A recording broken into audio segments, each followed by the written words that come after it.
अच्छा जी, सीवी में जो है वो एक्सपीरियंस कैसे ऐड करना है और नीचे से किस तरह से मेंशन होना चाहिए और डेट वगैरह।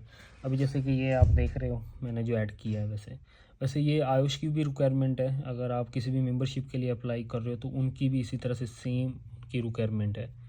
तो जैसे कि आप शुरू में देख रहे हैं HSC एडवाइज़र, मैंने ये पेट्रोसाल में काम किया था, ये शट डाउन मैंने की थी।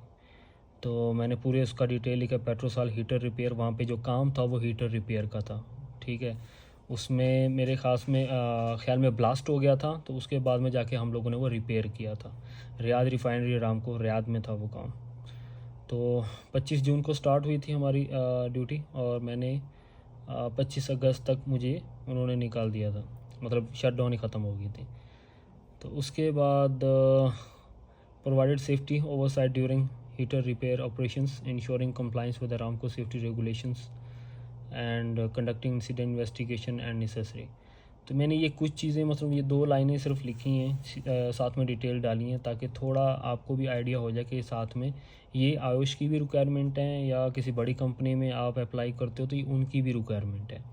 तो साथ में ये आप टाइम और ड्यूरेशन आपने लाजिम मेंशन करना है, और नीचे में वहाँ पे आपकी क्या रिस्पॉन्सिबिलिटी थी या क्या चीज़ें करते रहे हो, तो वो चीज़ें भी आप ऐड कर सकते हो। अब जैसे कि मैं उससे नीचे आ जाता हूँ, सेफ्टी ऑफिसर में मैंने एविको में काम किया था। एविको कंपनी है खुबर में एक, उनकी टर्न अराउंड थी PPS एरिया में। PPS एक एरिया है पेट्रोकीमिया प्लांट में, जो 18 मई से स्टार्ट हुई थी और 18 जून को ख़त्म हो गया था प्रोजेक्ट। वहाँ पे लमसम था मेरा, तो ये 2021 की बात है। तो responsible for ensuring safe work practices during plant turn around including the coordination of safety drills and risk assessment. तो ये चीज़ें, वैसे कुछ चीज़ें मैंने खुद से मेंशन की, कुछ चीज़ें वहाँ की थी जो हमने की, तो पूरा मेंशन कर दिया कि हाँ यार इस तरह से था।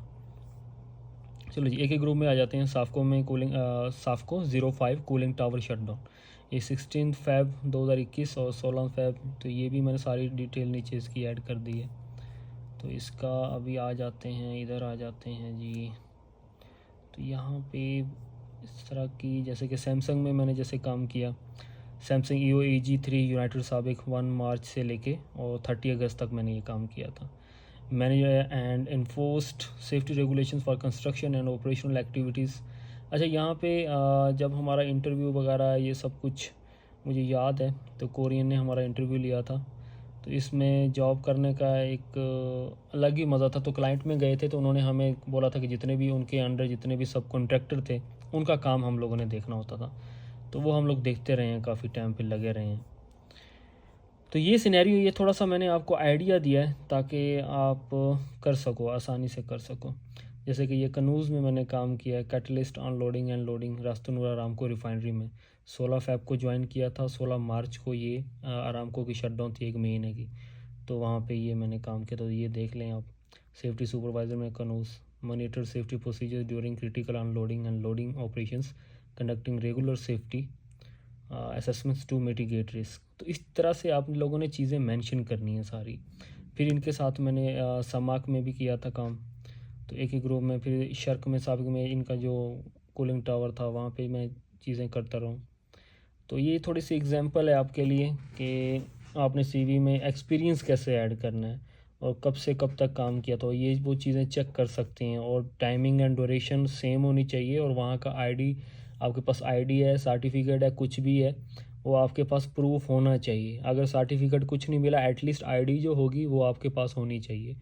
वो आपने पूरे, जब ऑल सर्टिफिकेट्स वगैरह की फ़ाइल आप बनाओगे तो उसमें मेंशन होना चाहिए, ताकि बंदे को थोड़ा समझ में आए कि वाकई में ये चीज़ें हुई हैं।